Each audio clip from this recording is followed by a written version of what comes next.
put it out. They put things that should have been down and they made it be up. There's a reason for all of these things, and we're going to discuss and talk about those things today, because the reality of the Greeks is that they had a plan, they had a mission, and they had something that they wanted something that they wanted to take away from us, while inserting their thoughts, their perspective, their language, and their culture upon the Hebrews. Are y'all hearing that? Yes. So we're going to talk a little bit about it. Y'all remember the Kohen Avatia, he talked to us about the word male. And he said, in the Hebrew you have male and you have female. You have the masculine words and you have the feminine words. And he began to talk about that those words have nothing to do with gender, because that's how we have been taught all this time, that male and female has to do with a man and a woman. But he began to tell us that the male word in the Hebrew is really called zakar. Everybody say zakar. Zakar. And that's what the letters look like with zakar. And he talked about that the word zakar means memory of or to remember. Memory of or to remember. So when we deal with masculine, we're not dealing with a gender, but we're actually dealing with zakar, which means memory of or to remember. Now, ain't that something else? Ain't got nothing to do with gender, but it all has to do with us remembering what zakar gave to us. And in the example, he used Yahweh as zakar, and he used us as the next word, that means feminine, and that's the word nikivah. Nikivah. And that's the Hebrew word for it. And the word nikivah means absorption from something pure. Absorption from something pure. In other words, zakar gives nikivah something, because that source is a pure source, and nikivah, which is the feminine, absorbs everything that zakar gives to them, because it can mean male or female. Because remember, Yahweh created the whole earth, and what day did he create man? On what day? The fifth day or the sixth day? The sixth day. The sixth day he created man. So the Father had given that man memories. He had given him instructions. He had given him things that he was supposed to do. He said, be fruitful, multiply, replenish the earth, and have what? Dominion. Yeah. So when he did that, Yahweh was zakar, and Adam was nikivah. And he was absorbing all of the memory and information that zakar gave. And then, of course, later on, he said, it's not good that man should be alone. I'm going to create Eve, and made Eve out of his ribs. Y'all remember that? Mm-hmm. And then what happened then?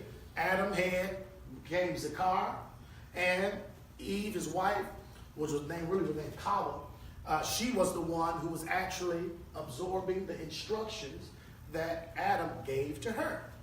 So it works with memory, or the remembering, and then you have the idea here of absorption from something that is pure. Everybody got that? Okay?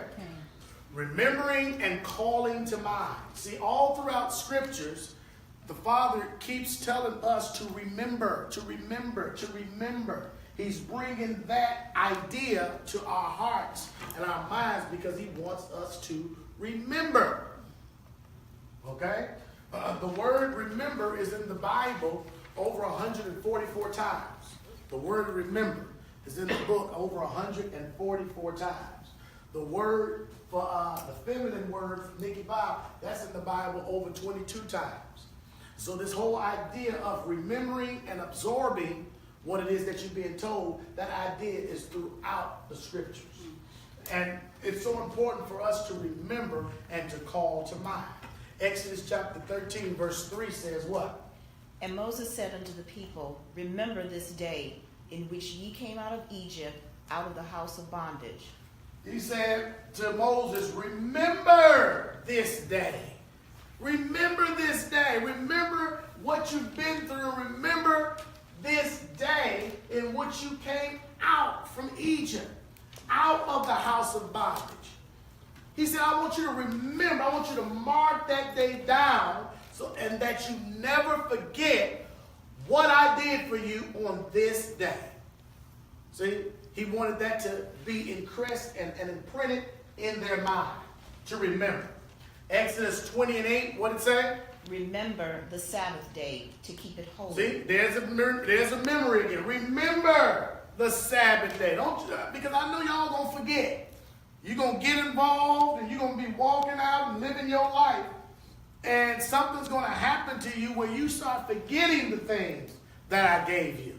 But I don't want you to forget the things that I gave you, but I want you to remember. Everybody say remember. Remember. Numbers 15:4, what did it say? That ye may remember and do all my commandments and be holy unto your Yah. That ye may remember and do all my commandments and be holy unto Yahweh our Elohim. A memory, to recall. Okay? Lamentations 3:21, what did it say? This I recall to my mind, therefore I have hope. This I recall to my mind. And when I recall what the Father had given me in the first place, I was able to have some hope. Anybody like that? When you start thinking about, man, hold on, let me start thinking and pondering on what the Father gave me. Man, I can make it. I remember him getting me out of this. David had to recall some things. Remember they were going up against Goliath?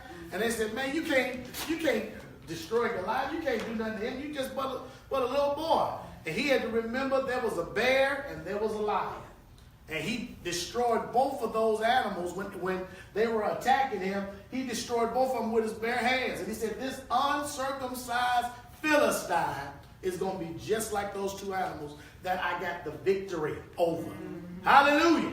So he had to recall that to mind, and that gave him some hope to know that he could defeat what this giant that was ahead of him. And that's the same way we have to do. We have to recall what the Father has given us. We have to recall it to mind so that we can begin to have some hope.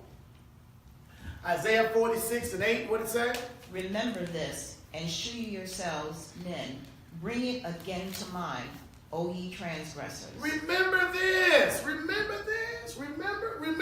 Can you see how he's always trying to get us to remember and to recall what he has given us. Remember this. Show yourselves men.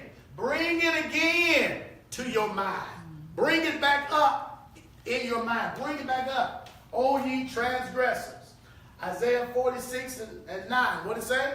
Remember the former things of old. Remember the former things of old. Come on. For I am Yah, and there is none else. I am Yah, and there is none like me. Hallelujah. Come on, what did he say? Declaring the end from the beginning, and from the ancient times, the things that are not yet done, saying, my counsel shall stand, and I will do all my pleasure. So he's comforting us, letting us know that whatever he has spoken, my counsel shall stand, and I'm going to do all of my pleasures. Yeah. And I want you to remember that. I want you to recall my works. I want you to recall the things I did for you on the day I brought you out of Egypt. The things I did before you, when you were in Egypt, all the plagues, how I smit the Egypt. I want you to remember and call it to mind. Yeah. Deuteronomy 30:1, what did it say?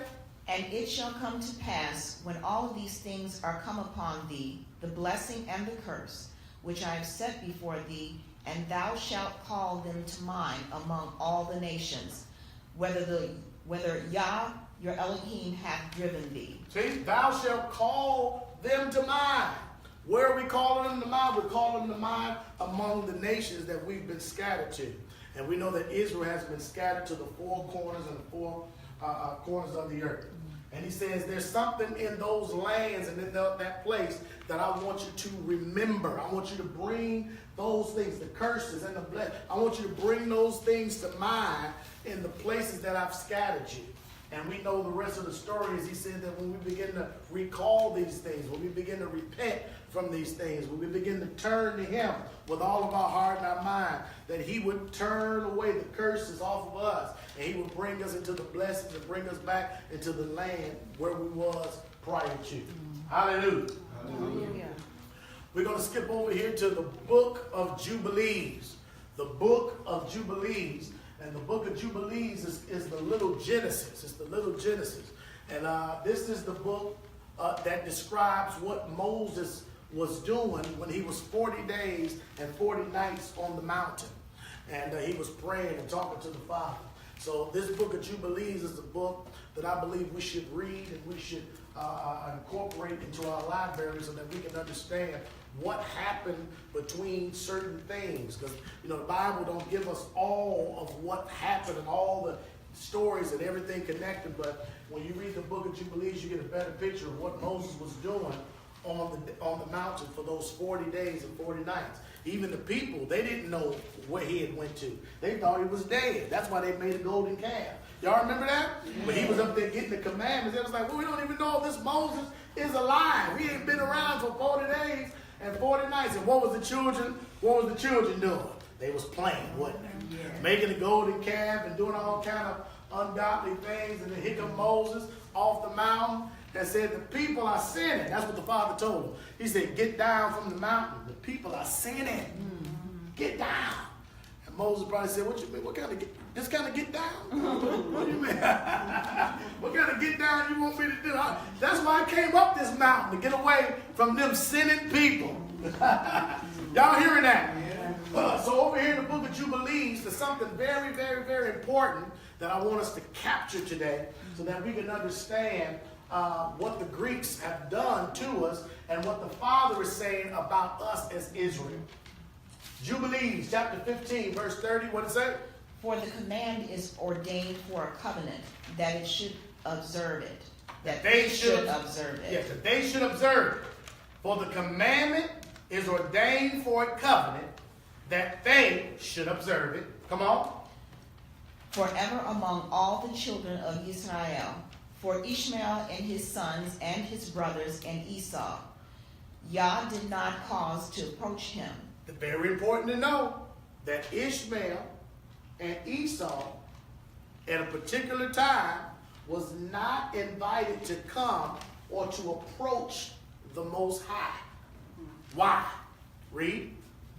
And he chose them not, because they are the children of Abraham, because he knew them. The reason why he didn't cause Ishmael and Esau to approach the Most High was because he knew them. He knew them. Come on. But he chose Israel to be his people. But he chose Israel to be his people. Watch this. And he sanctified it and gathered it from amongst all the children of men. For there are many nations and many peoples, and all are his. So there's many nations, there's many people, and all these people are his. Come on. And over all hath he placed spirits and authority to lead them astray from him. So over all the nations of people, all the nations that there are in the world, the Bible says he has placed spirits over all of these nations. He has placed spirits and authority to lead them astray from him. Because everybody that is alive that you can see got a spirit in them. Don't you got a spirit in you? Ain't you breathing? All right. So he said he has placed spirits and authority to lead all of these other nations away from him. But watch what he does to Israel. Come on. But over Israel he did not appoint any angel or spirit. Are y'all hearing this? He did not appoint any angel or spirit. Come on. For he alone is their ruler. I wonder, is that why in Jeremiah 33 and 33 it says that he's going to put the law where at? In us. And we're going to know what's going on. And when people come and start talking to us about the Most High and about building a new world and creating, we're going to know it. We're going to be like, yeah, I've been waiting on you. This is my long lost brother. This is my long lost brother. Hallelujah. I was just talking to a guy in my car. And we started talking, and before I know it, we started talking about the things of the Most High. And he said, man, everything you saying is the truth. I believe that too. I've been waiting on somebody that else that I can talk to about some of this stuff, because when I talk to other people, they think I'm crazy. They think I done lost my mind. I am so glad that I'm able to talk to you about these things. But over Israel, he did not appoint any angel or spirit, for he alone is their ruler. And don't he live in you? Hallelujah. Hallelujah. What else did he say? And he will preserve them and he will preserve them. So I guess that's why we couldn't die through all of these captivities. We're yet here. We're still being preserved by his power, by his might, and by his spirit. Are y'all hearing that? Yeah. Come on.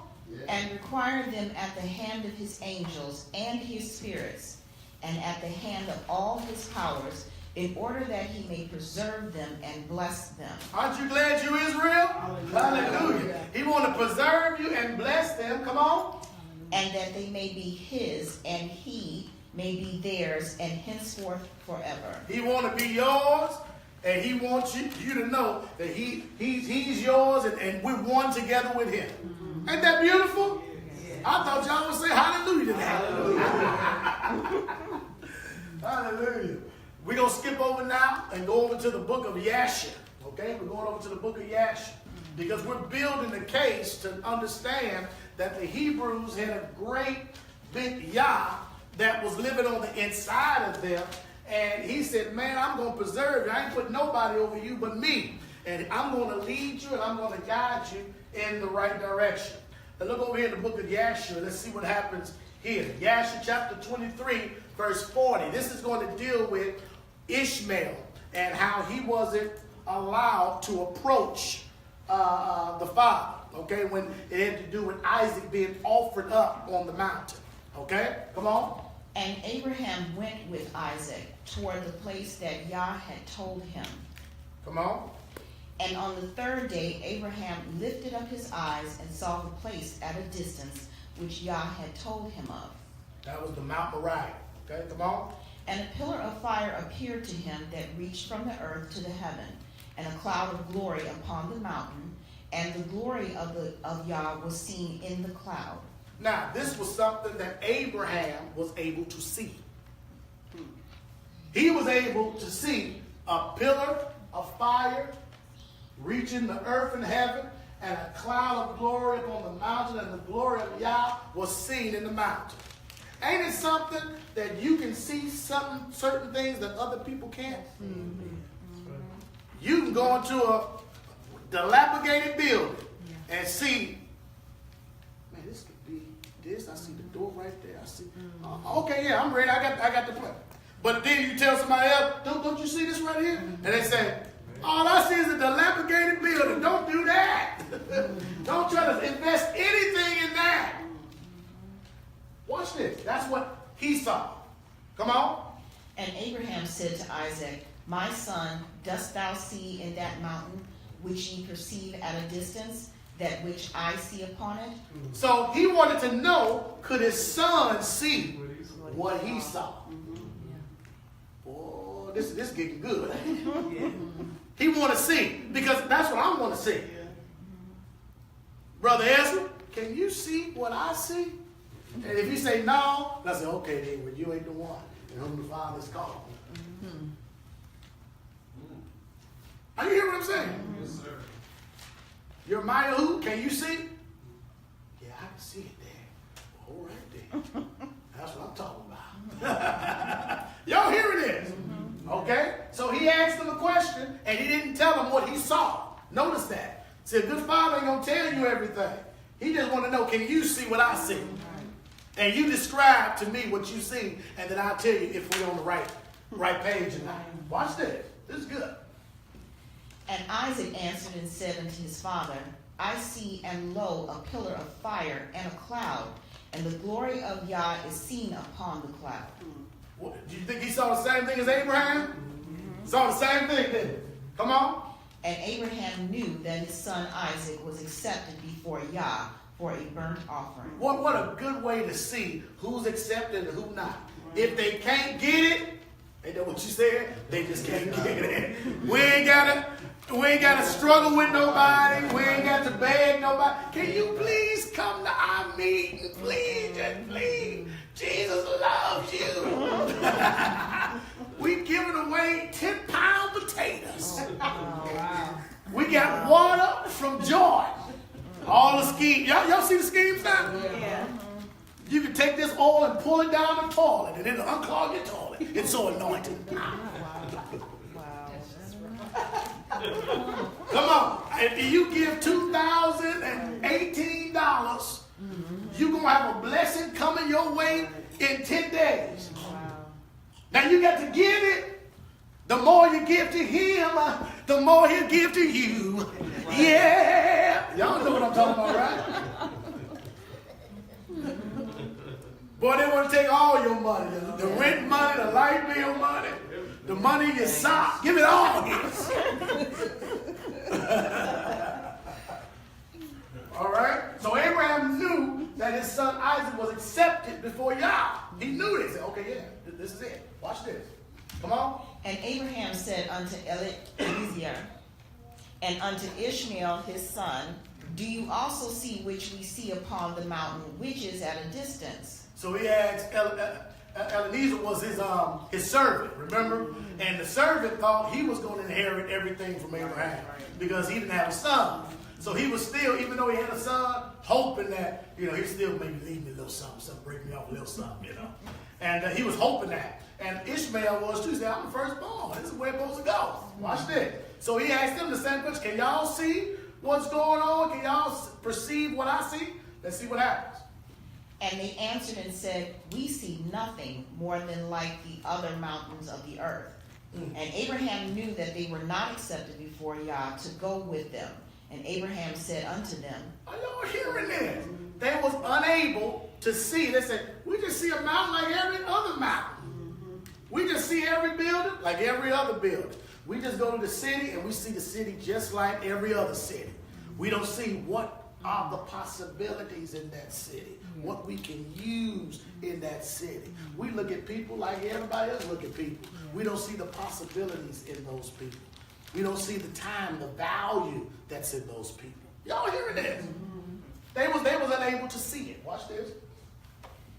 abide ye here with the ass, whilst I and Isaac my son will go to yonder mount and worship there before Yah, and then return to you. Eliezer and Ishmael remained in that place, as Abraham had commanded. So because they were unable to see, he told them, y'all just sit right there. Just stay right there. I ain't got time to explain to you what I didn't saw.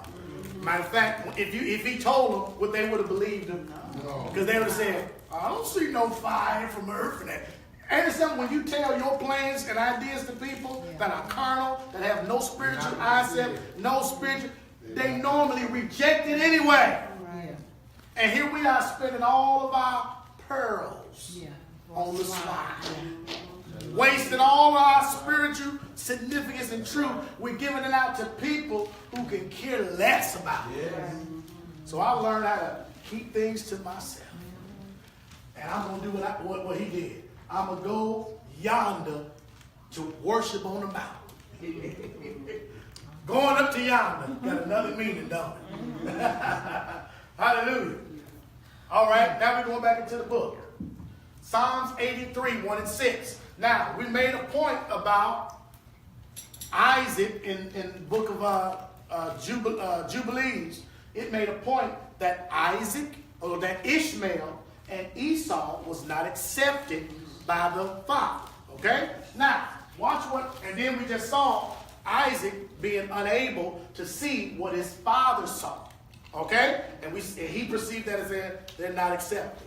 But now let's go over here to the 83rd Psalms, and we're going to see the people who wanted to destroy Israel. What did it say? Keep not thou silence, O Yah. Hold not thy peace, and be not still, O Yah. Come on. For lo, thine enemies... Now, in this verse, he's dealing with the enemies of Yah. And he's letting you know, thy enemies have done what? Make a tumult, and they that hate thee have lifted up the head. They lifted up, these are considered enemies. All right, come on. They have taken crafty counsel against thy people and consulted against thy hidden ones. Come on. They have said, come and let us cut off from being a nation. It says, come and let us cut them off from being a what? A nation. Why? That the name of Israel may be no more in remembrance. Ain't that something? That's what they wanted to do. They wanted to cut them off from being a nation so that the name of Israel can be no more in what? In remembrance. How did we start off the message? We started the message off with what Prince Obadiah, Kohim Obadiah, told us about Zakar and Nikivah. That Zakar had to do with us remembering. We talked about how many times the word remember is in the book. Over 144 times. So these people wanted to cut Israel off from being a nation so that the name of Israel could be no more remembered. Zakar. Y'all follow me? Right. Now, let's see who was in on it. For they have consulted together with one consent. So these people have consulted together with one consent. They are confederate against thee. So this is a united front against Israel. They're confederate with each other. In other words, they got something that binds them together against you. Y'all hearing this? Watch this. The tabernacles of Edom. Who is Edom? Esau. Esau, and who else? The Ishmaelites. Look at who's on top of the list of the ones who was confederate. The two people that is close to Israel. The two people that are the closest to Israel. I guess that whole thing, keep your enemies close. Keep your friends close, keep your enemies close. Y'all remember hearing that? Yeah. So I guess that is. Hey, they said we're gonna do something. We're gonna watch Israel. We're gonna look at how Israel is blossoming and growing. Ishmael did the same thing. Esau and Ishmael did the same thing. And they're the first two people on top of the list. And we can see they wasn't invited to the dance. But nevertheless, over in Deuteronomy tells Israel, don't hate Esau. Don't do him wrong because he is your brother. Right. Y'all hearing that? Right. Same thing with Ishmael. You can't treat him wrong, even though he's going to be a wild donkey, wild ass. But hey, you don't treat him bad. Don't treat him bad. Just let them be. He's still your brother. He's still your brother. Y'all walking with me? Yes. Now we're going to flip over to the Apocrypha. First Maccabees chapter 1 verse 43. What did it say? Yea, many also of the Israelites consented to his religion and sacrificed unto idols and profaned the Sabbath. This is when the Greeks came in. The Israelites consented to these Greeks' religion. And they sacrificed unto idols and they started profaning the Sabbath day. Come on. For the king had sent letters by messengers unto Jerusalem and the cities of Yehudah that they should follow the strange laws of the land. So from the perspective of the Hebrews, these new laws that was coming in the land was considered strange laws. So the king sent messages to Jerusalem and to the cities of Judah and told them, yeah, y'all should follow these new strange laws into the land. I know y'all got laws, but I want y'all to start following the new strange laws in the land. Watch this. And forbid burnt offerings and sacrifice and drink offerings in the temple, and that they should profane the Sabbaths and festival days. So they said, this is the new law, this is the new rules. I want y'all to do this and follow the new strange laws. Watch this. And pollute the sanctuary and holy people. Set up altars and groves and chapels of idols, and sacrifice swine's flesh and unclean beasts. So you know if they sacrifice the swine flesh, you know they burn it and cooking it. Then they want you to eat it at the end of it. That's right. All right? Pig feet, pig nose, snout, everything. Chitlins, everything.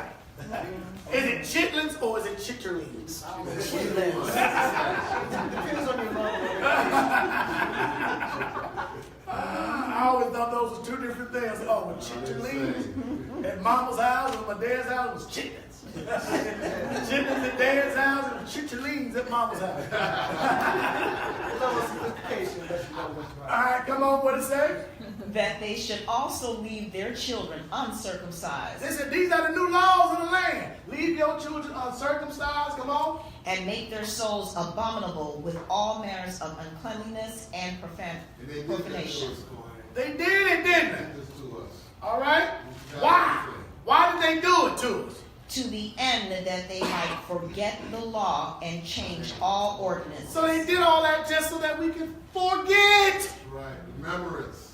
But Zakar means Remember. So they did all this stuff so that we can forget and to change all the ordinance. Now we got a religion that says the law's been done away with. We can do Easter bunny celebrations and dye eggs. We can eat swine. All you gotta do is pray over it. Just say a prayer over it. Wow.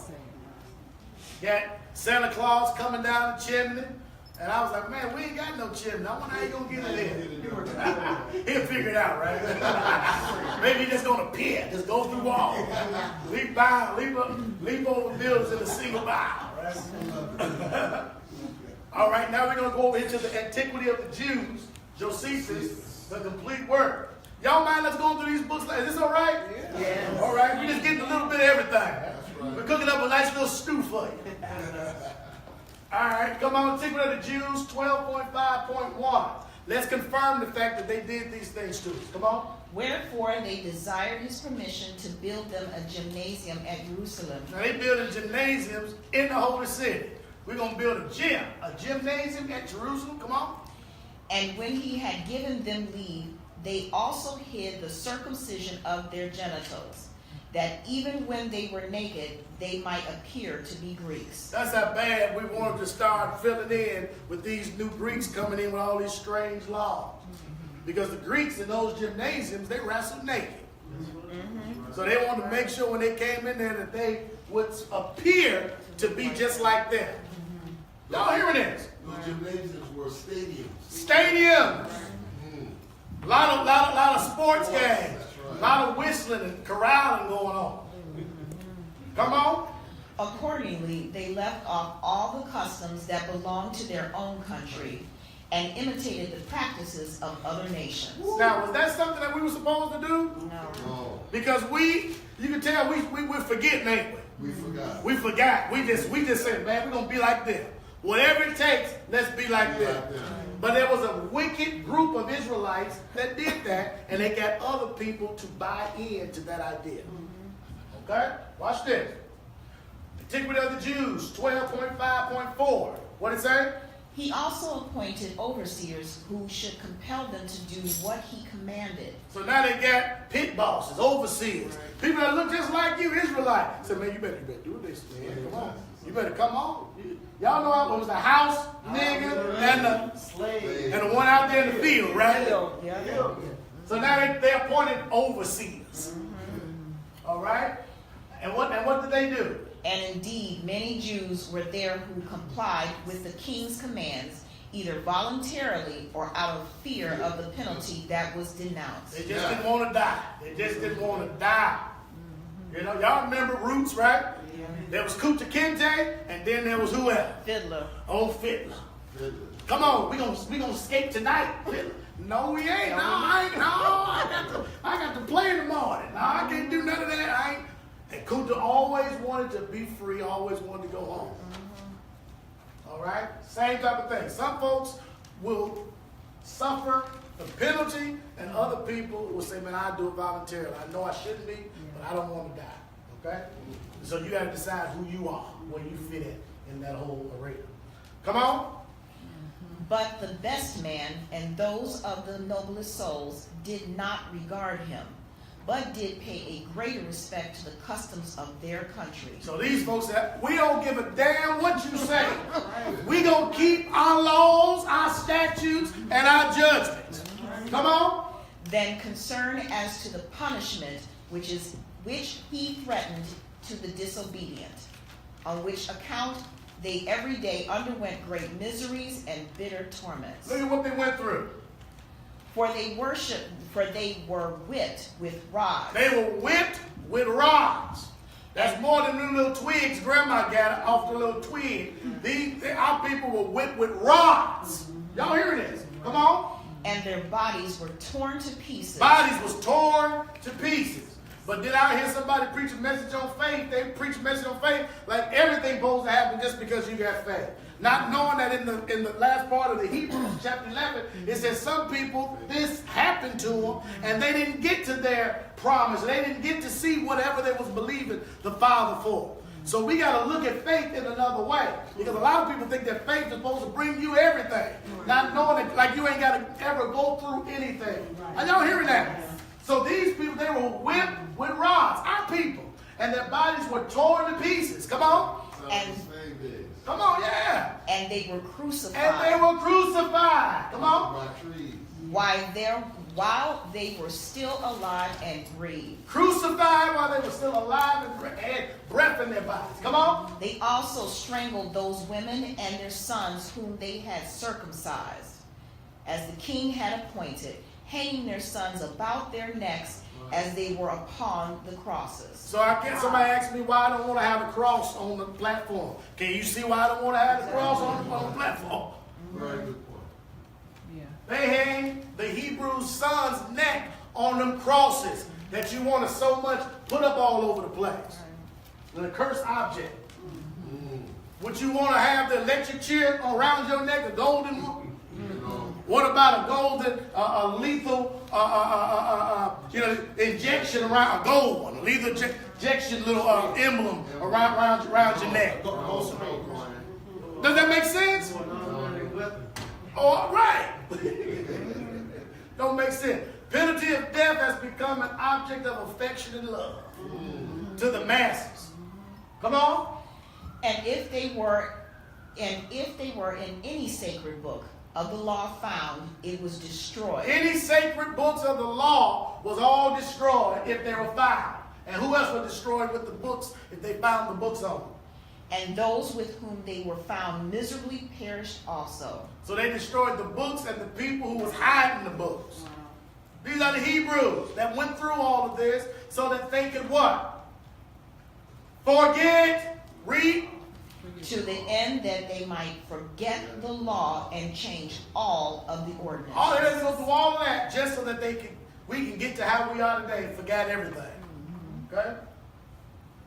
This is one of the sayings, know thyself. All right, that's what the Greeks, a phrase coined by the Greeks, but it's from Latin. And they'd say, know thyself. See, the Greeks understood and they knew themselves. They knew that they hadn't did anything in history that was worth anything. So they attributed all of antiquity unto themselves as if it originated with them. That's right. Y'all hearing this? Make it plain.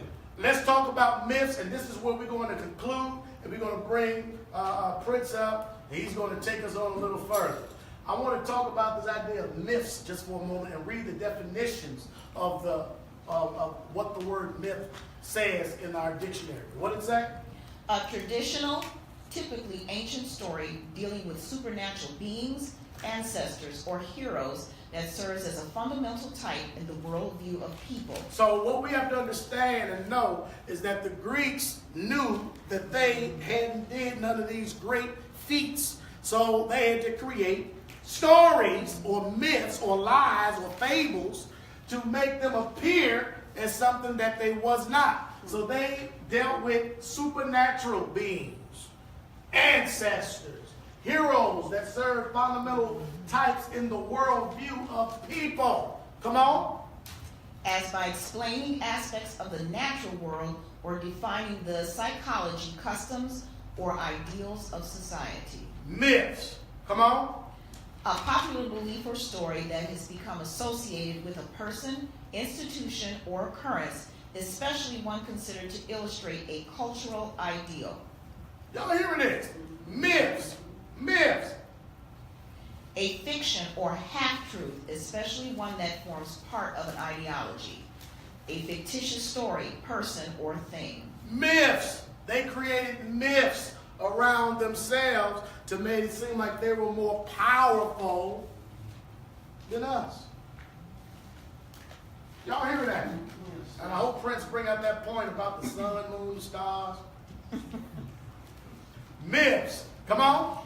A legend, story, tradition, fiction, saga, fable, parable, allegory, fairy story, folk tale, urban myth, urban legend, or a famous Greek myth. It's something else. When you start coming to truth, I went to my children's school, and I was coming to the truth, and I started looking on the walls of their school, like when they were in second grade and third grade. I was like, this looks like a Greek institution. When you start going to schools and looking like everything on the wall, this is the way I grew up. Wow. Because all of a sudden my eyes had been open to knowing what's going on and what's happening. All of that stuff was on the wall. Legends, stories, traditions, fiction, fables, parables, allegories, stories, folk tales, all that was on the board. Come on. Illusion, story, fancy, fantasy, imagination, invention, delusion, superstition, fabrication, falsehood. See, that's what he said what happened to Israel. Because they would rather believe a lie, he's going to send them strong delusions. And that's what's happened to us as a people. But the Greeks did it on purpose because they knew that in order to conquer a people, they had to make themselves seem to be stronger than the people who are actually the strongest. Y'all hearing this? Absolutely. Gotta be built up in your faith. How can they hear without a preacher?